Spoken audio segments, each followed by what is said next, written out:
Nagsimula sa simple na pasulap-sulap, nagpapapansin sa'yo. Umabot sa palitan ng mga mensahe, kilig na kilig ako. Kumusta kahit na hello, magandang umaga.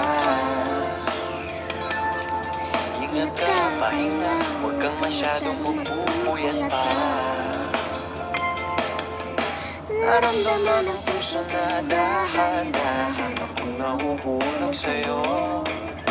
Sa kada araw natin na pag-uusap, meron nang namumuo. Ngunit di ko na alam